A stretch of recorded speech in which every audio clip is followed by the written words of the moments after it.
semuanya, Assalamualaikum warahmatullahi wabarakatuh. Perkenalkan, nama saya Sulis Marina dari MN23T jurusan Manajemen Universitas Nusa Putra. Di sini saya akan membahas topik yang sangat dekat dengan kehidupan kita sehari-harinya, yaitu Introduction to Retail Marketing atau pengantar pemasaran retail.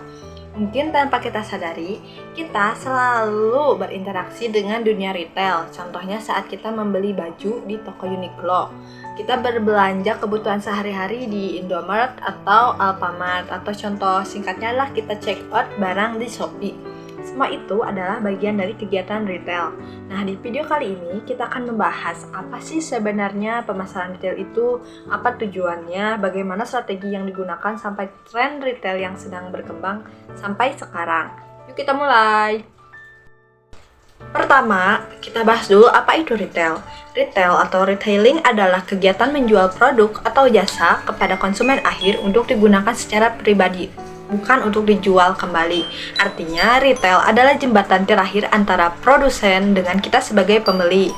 Sementara itu, retail marketing atau pemasaran retail adalah kegiatan segala aktivitas yang dilakukan oleh peritel untuk menarik pelanggan, seperti menciptakan pengalaman berbelanja yang menyenangkan dan tentunya meningkatkan penjualan. Contoh gampangnya seperti ini, ketika Indomaret memasang promo harga heboh atau Uniqlo menata tokonya dengan desain yang rapih dan terang.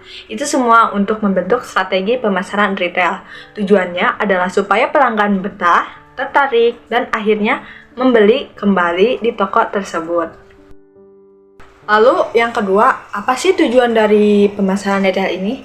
Mungkin secara umum ada beberapa hal utama. Yang pertama adalah satu, menarik pelanggan. Sebuah toko retail tentunya harus bisa membuat orang datang dan mau membeli kembali produknya. Yang kedua, membangun loyalitas pelanggan. Di sini pelanggan yang puas biasanya akan datang lagi, bahkan merekomendasikan toko tersebut ke orang lain. Dan yang ketiga ada menciptakan citra merek atau brand image. Misalnya, kalau kita dengar kata Alfamart, kita langsung mikir tempat yang bersih dan gampang dijangkau, betul kan? Nah, yang terakhir ada penyesuaian diri dengan tren pasar. Karena perilaku konsumen itu sering berubah atau selalu ya. Sekarang banyak orang yang lebih suka belanja online. Jadi toko-toko fisik juga harus bisa menyesuaikan diri dengan dunia digital. Sekarang kita masuk ke komponen utama pemasaran retail. Yang pertama di sini ada produk. Ini adalah barang atau jasa yang dijual ke konsumen. Produk retail bisa berupa kebutuhan sehari-hari, pakaian, makanan, bahkan jasa pengiriman.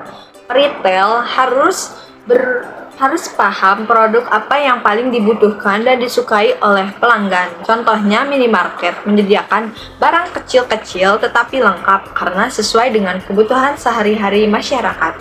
Yang kedua ada price. Harga sangat mempengaruhi keputusan pembeli.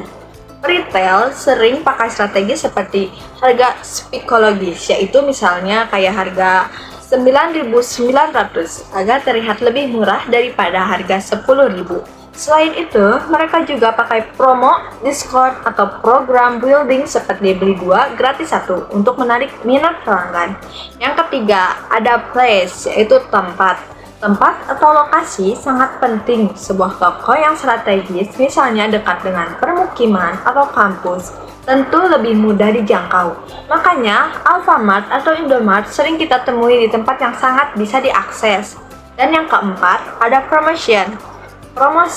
Promosi adalah cara toko untuk memberitahu atau menarik perhatian pelanggan.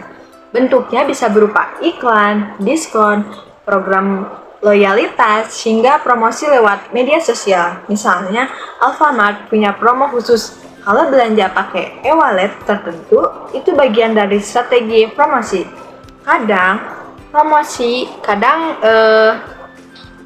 Yang kelima ada people atau manusia. Di sini manusia ini yaitu seperti kasir dan staf yang ramah. Jadi pelanggan akan kembali lagi jika si staf toko tersebut ramah, karena seringkali pelanggan itu menyukai kasir atau staf yang ramah-ramah kepada kita.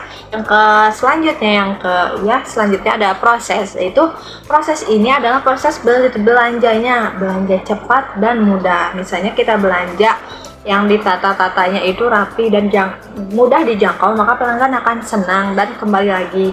Dan yang terakhir ada physical efficiency atau desain toko, kebersihan, dan aroma. Jika ingin menarik pelanggan, toko tersebut harus memiliki ciri khas seperti desain toko yang menarik, kebersihan yang bagus lah, harus diakui jempol, terus aromanya yang memiliki ciri khas, maka si pelanggan itu akan tertarik dan datang kembali.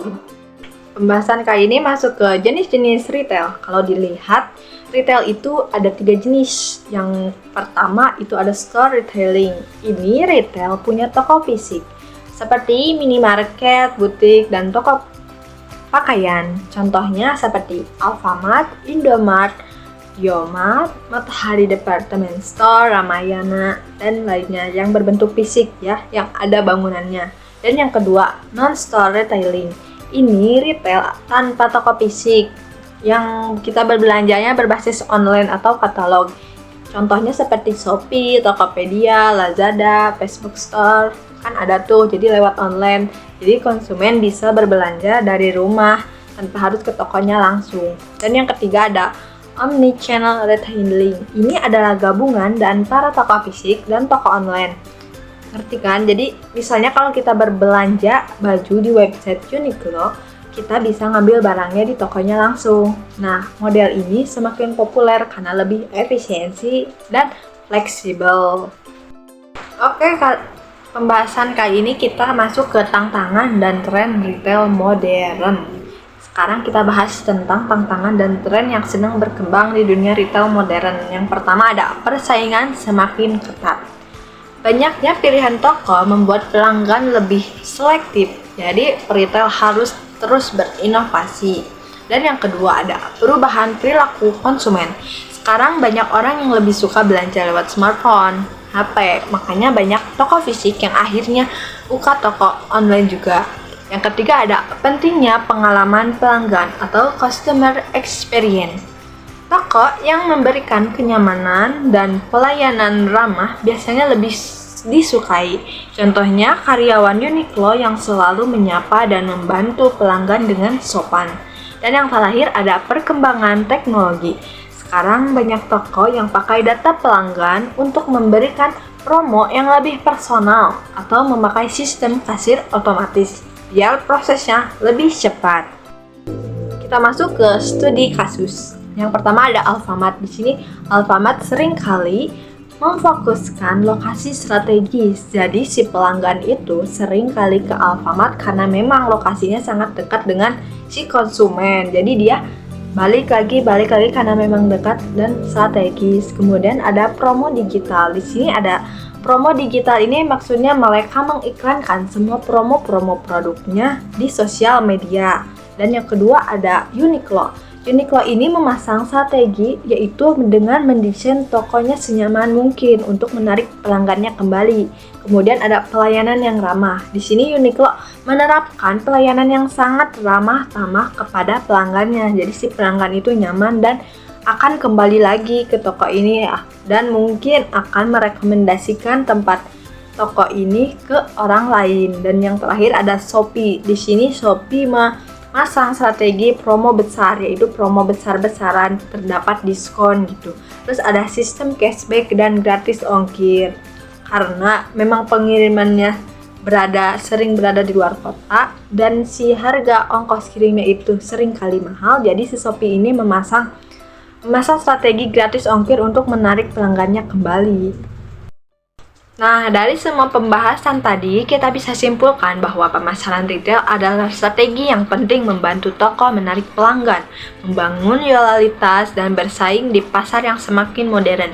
Mulai dari produk yang ditawarkan, harga yang menarik, lokasi strategis, sampai promosi yang kreatif. Semua punya peran penting dalam menciptakan pengalaman berbelanja yang baik bagi pelanggan. Dan jangan lupa, di era digital sekarang, retail harus bisa beradaptasi dengan teknologi agar tetap relevan dengan kebutuhan konsumen masa kini. Terima kasih sudah menonton video ini. Semoga penjelasan tentang Introduction to Retail Marketing bisa menambah wawasan teman-teman semua. Sampai jumpa di video berikutnya dan Assalamualaikum warahmatullahi wabarakatuh.